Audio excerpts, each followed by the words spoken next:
Okay, hi everyone, welcome back, and in this update we are going to check out QNT's price chart, and based on the recent price action, I think I do have a decent idea of what might be next. But before we get into all that, as per usual, we are going to talk about this very important article published by QNT's website, written by the man himself, Mr. Gilbert Verdian, and in here they are basically saying that tax compliance is no longer just some back office headache you deal with once in a quarter. No, it is now a strategic issue for CFOs because regulations are getting more and more complex, penalties are getting more and more harsher, and manual systems like spreadsheets or even basic ERP add-ons just simply cannot keep up anymore. So what is it that they are suggesting CFOs to do in 2025?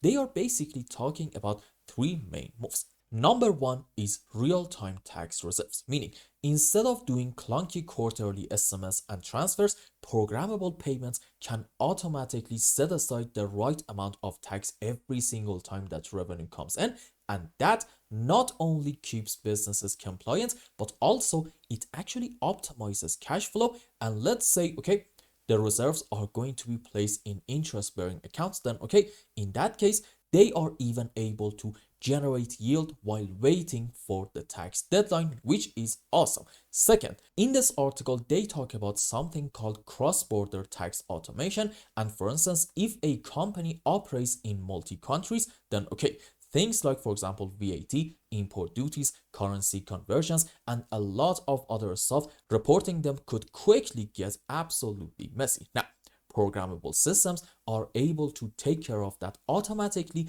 at the payments level, and even they are able to update the logic whenever regulation is going to change without the finance team constantly recoding workflows, which is definitely useful. Number three is intelligent compliance monitoring. You see, in this scenario, instead of reacting to issues after the fact, programmable automation allows continuous monitoring across jurisdictions, and it can forecast upcoming, for example, tax obligations, detect potential audit risk very much early, and also handle exceptions automatically, while at the same time still escalating unusual cases to the right people. Basically, in this case, compliance is going to become proactive as opposed to reactive. You might ask, well, okay, why this actually matters for QNT? You see, it's very important to realize that this problem is not really going to get solved by, for example, designing a new tax software. Absolutely not. The real play in here is programmable infrastructure, meaning by embedding tax logic into payments, you are not running separate reconciliation processes anymore.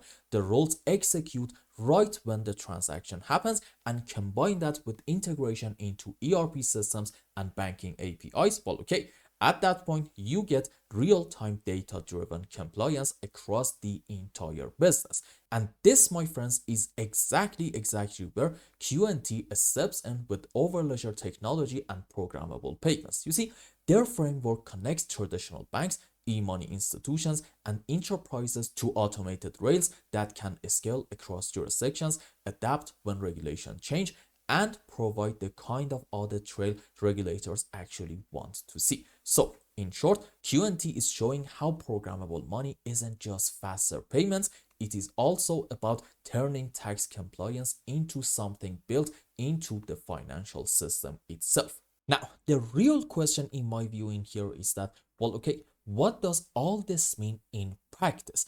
And from a business perspective, the efficiency gains are going to be huge. You see, at least according to this article, they are claiming that programmable tax workflows can cut compliance costs by about 60 or even 70%, which is huge. And this is just cost saving. Let's also talk about, for example, reducing the risk of penalties for late or maybe even in some cases inaccurate filings. And that is going to definitely add to the cost reduction numbers. And for CFOs, that is a double win. Lower overhead and also lower risk. Then there's also the cash flow situation. You see, traditionally, companies take a hit in every single quarter when big tax bills come due. Now, with programmable daily allocations, that shock basically disappears in a heartbeat and taxes get reserved in real time, and the money can even sit in interest-bearing accounts until it is needed, and also it is going to be very much healthier for balance sheets. And last but definitely not least, there's also the competitive edge. You see, companies that adopt programmable compliance very much early are able to reduce costs and avoid penalties while at the same time expanding into new markets with a whole lot less headaches. And because the underlying logic is scalable, a business is not really going to need to rebuild systems every single time it enters a new jurisdiction, due to the fact that the same programmable rails can just simply be extended. Just simple as that. Now, of course, so far we have talked about all the good things. However, it's very important to understand that there are also caveats. You see, CFOs are conservative by nature, and many will actually end up being quite hesitant to ditch their manual or ERP-based systems right away.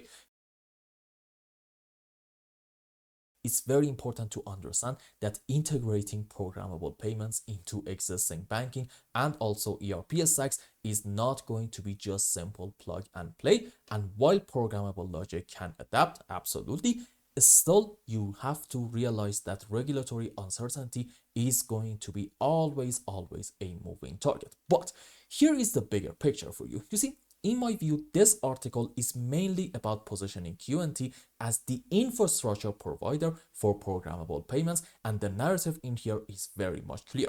Number one, tax is a major pain point. Number two, currently tolls are absolutely outdated. Number three, programmable payments can solve the problem. And number four, this is the key, QNT is here to provide the rails to make all this work.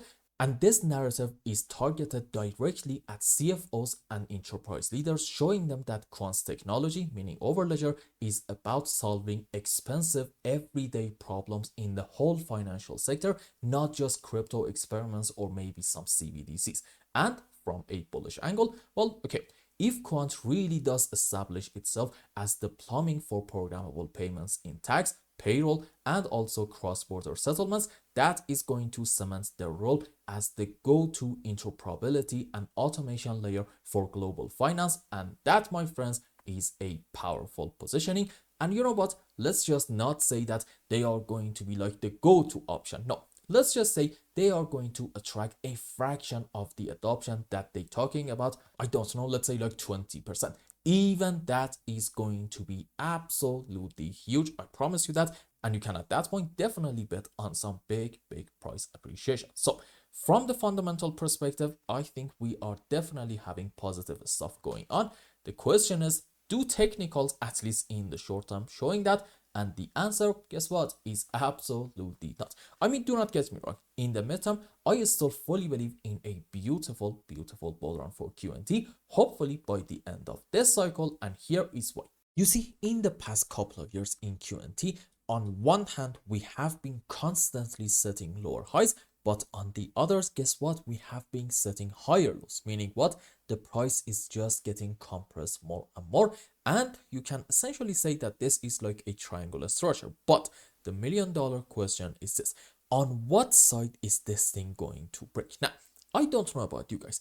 Based on fundamentals, and also part of it does actually come down to Elliott's waves, I would like to say this is going to most likely break on the upside, and we are going to have a massive bull run. Now, do we have examples like this in the whole market? The answer, I think if you are a regular viewer, you probably know which altcoin am I going to mention, right? The answer is absolute yes, and we are talking about XRP. In fact, I think, no, where is it? Where is XRP's fractal? I swear to God, I had it in here. Okay, there we go. It was actually hidden. So this is XRP's fractal, and as you can see, it's basically the same situation in Quant, and we have just been consolidating. And what happened in Ripple finally? We absolutely exploded on the upside, and we took the highest high for the first target. And I think in XRP, we are probably going to have some more upward price action in the midterm, but you know, let's just not even talk about that. Let's say in QNT, we are going to do something similar, meaning what? probably in the next couple of months, we are going to get an absolutely beautiful price explosion on the upside in order to take the highest side for the first target around $450. And again, I'm gonna say what I said in the XRP video. I do not believe that we are going to stop by setting an all-time high. I mean, sure, we can go up, and set an all-time high and then get a correction structure right around the highs. That's absolutely fine. But after that correction is over, I'm counting on yet another huge move up. And for example, if by the end of this cycle we reach to about somewhere between, I'm gonna say $700 to about $1,000, it's not really going to be that much of a big surprise to me at all. Trust me, this chart is looking that bullish, and in terms of Elliott's waves specifically, you can very much argue this is an A, B, C, D, E, a triangle structure, and based on this, the bottom is actually right in here about $58, and off of the lowest low, the fact that we are having a 1 2 3 4 5 wave impulsive structure up, quite a clear one, I would say, definitely helps the bullish narrative. However, having said that, in this area, in this specific phase down, I do believe that we are having most likely an ABC, and it seems like that, yep, we want to actually have an ABC expanded flat, which in it for our wave C, we are going to take this important low. Now, why do I believe that we are going to take this low? Because if I just go on 15-minute time frame, okay, so if you remember the last time that we talked about QNT, we were, I think, right around these areas, and the idea was it is also possible for us to have yet another move on the upside, but be careful, that might be a bit of a trap, suggesting that after this is over, we're gonna have another move down and take the lows. And one very, very important reason for that, if you remember specifically, came down to the fact that this bounce back happened way, way too fast, and as a result of it, around the lows, we did create some very, very clear gaps. And since, well, I believe gaps 95+% of the time are going to get filled, made perfect sense for me to argue, you know what, in QNT, we are probably going to have some more downward price action. Now, here is one very important reason to sort of kind of confirm that bearish count that we talked about in the previous video, and we also still believe. You see, if you want to say that I'm absolutely wrong, and we are going to have, for instance, our final low around this region, let's say this is like a very important support, you know what, fair enough. Off of the lowest low, then find me a 1 2 3 4 5 wave up in order for me to flip bullish. This specific structure is called an impulse. Rules for it are, we should not have overlapping of the waves between wave 2 and 4, and in any kind of 5 wave or wave 3 should not be the smallest wave. And in terms of the sub waves, I think you know it, we must have 5 wave up into wave 1, 3 and 5. And for wave 2 and 4, we can have many, many different possibilities. Doesn't really matter. Let's say, yeah, okay, ABC into wave 4 and the WXY into wave 2. Now let's go on the live chart and see what happened starting from the low. So here's the deal. I do think in this initial bounce, when you go, for example, on 1 minute time frame, you are able to find a 5 wave. Followed by that, I'm now going to argue probably starting from this point and ending to about this low. This was an ABC in form of a running flat, and this is another 5 wave up. So basically you are having only and only 2 sets of 5 waves on the upside, and these are actually on the same degree, and it actually got confirmed when we got this move down, and in it we took all these lows right in here. So what does that mean? You basically cannot find a 1 2 3 4 5 wave in here anymore. You have to say that these are the sub waves for most likely a beautiful ABC zigzag, meaning what?